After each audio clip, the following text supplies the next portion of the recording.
Hey, what's up, guys? We're back here for a nighttime video. I'm not sure that I'm gonna have an opportunity to upload tomorrow, or I should say film something tomorrow, but I'll get this one uploaded tomorrow. Yeah, I just had something that came up for me in a forum, actually. It was just with respect to aquarium heaters. And so I had picked up this aquarium heater from Amazon, and I actually have it right here. This is an extra one I picked up too because I liked it.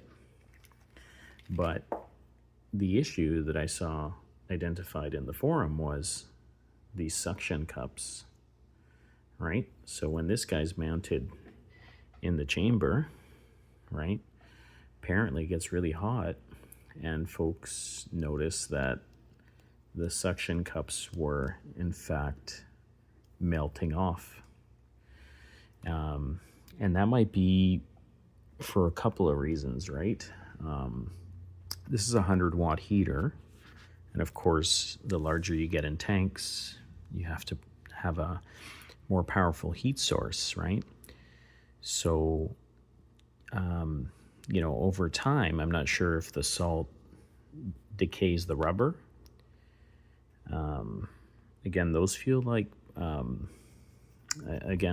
rubber to me, but if there's anything that you guys know, I don't know if anyone's actually had that happen where, the suction cups heat up so much to the point that they release residue or, negative materials into the tank water, right? I mean, have you guys ever had the suction cups melt off? Is that something I should be aware of? And if so, what's the best heater for a Fluval 13.5 gallon, right? Again, it's a smaller tank, smaller volume of water, but you still need to provide a nice quality heat source, right? And, the other thing that comes up as well is, of course, when we're, away, if there was anything that were to happen to the heater or to the power, like what kind of backups do you guys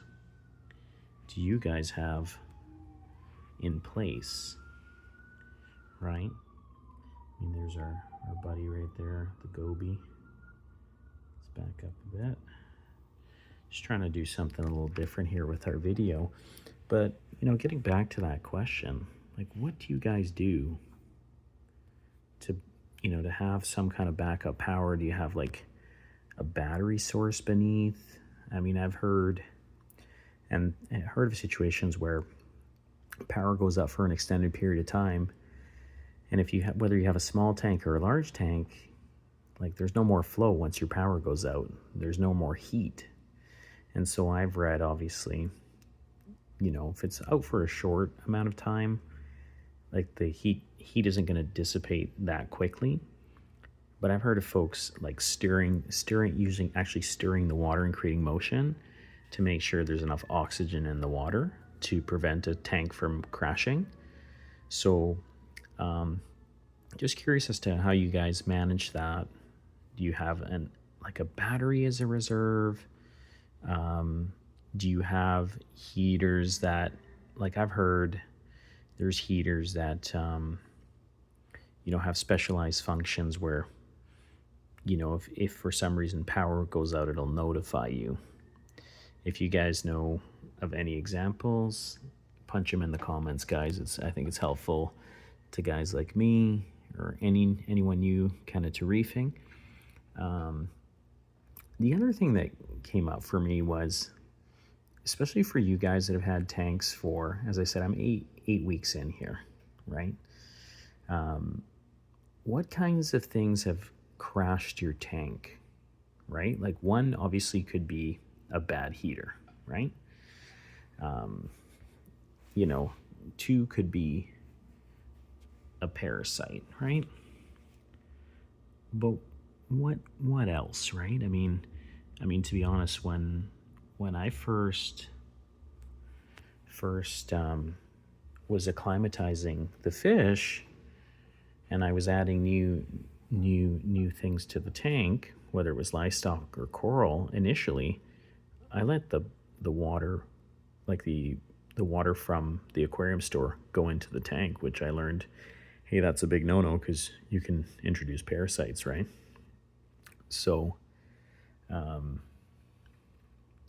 these are the things you learn, of course, through trial and error. But what other sorts of things are there?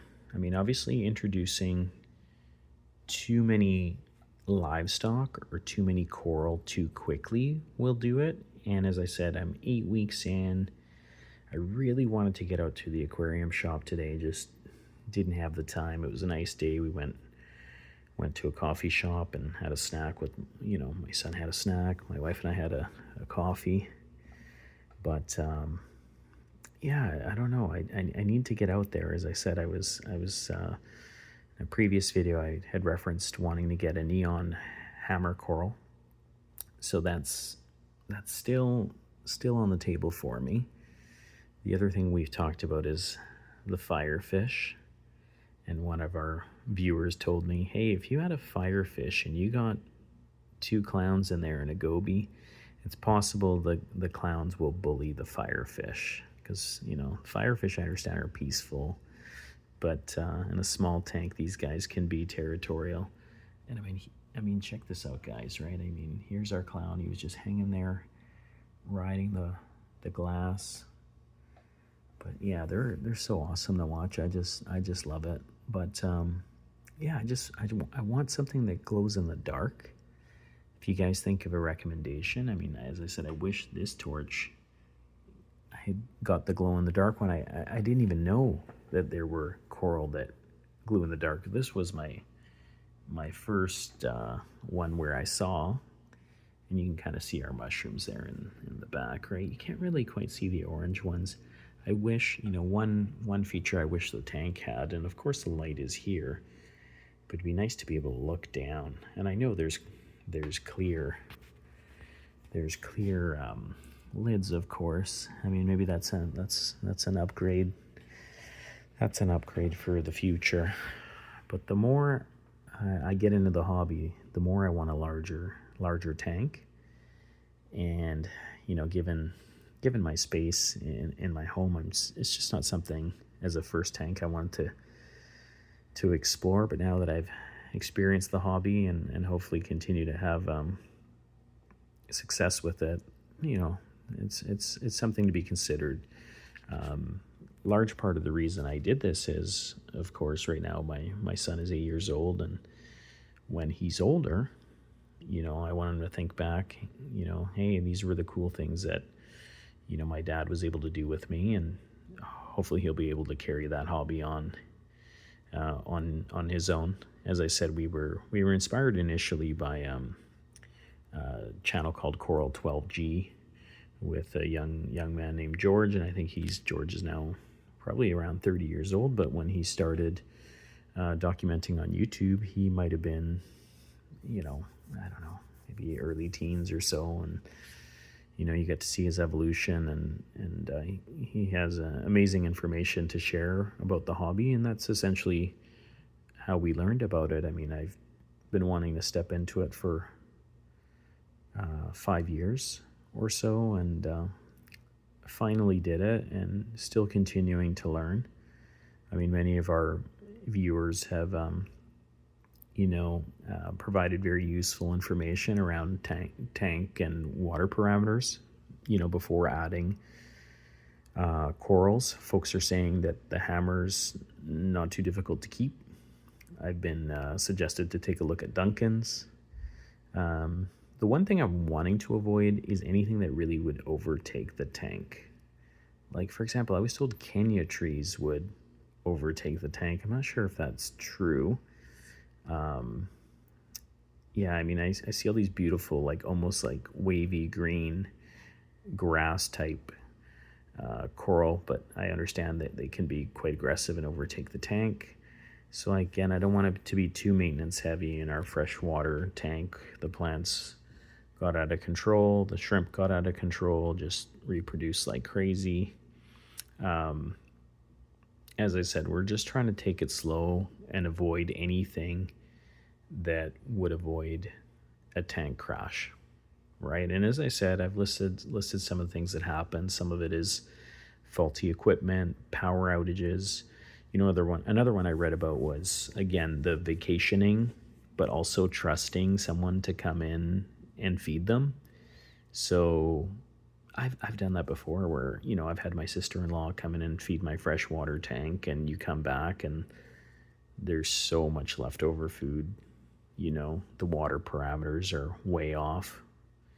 I understand folks are, will say, like fish and livestock can go a long time without food, if it were a shorter trip. But again, usually, if we're going out of town, it's going to be, at least anywhere from 7 to 10 days, right?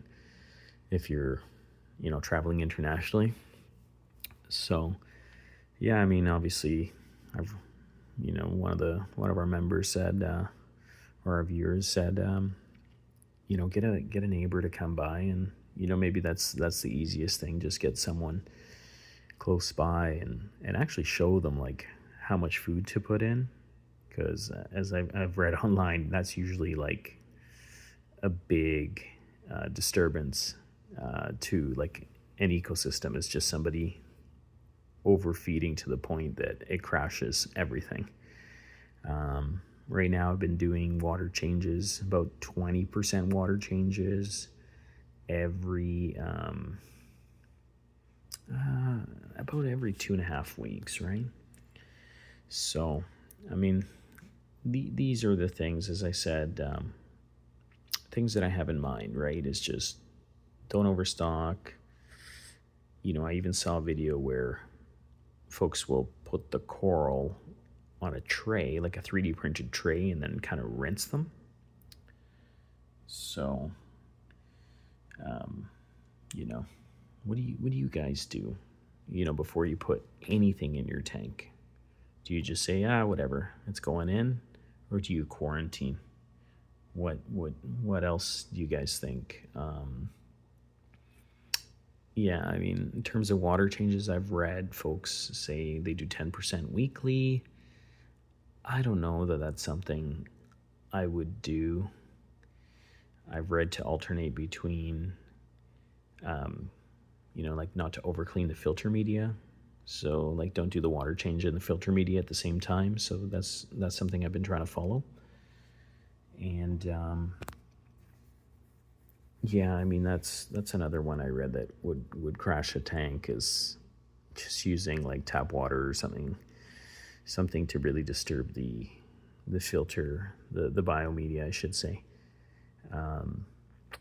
But yeah, guys, I mean, that's all I had on top of mind. If you guys think of anything else that could potentially crash a tank that I should avoid, please punch it in the comments. It's all helpful. I'm reading everything you guys put in, and just want to thank everyone and tell you guys that I really appreciate all the comments and all the great information you've been sharing with me and with others that are, checking out these videos. So have a great day, and we'll see you again soon.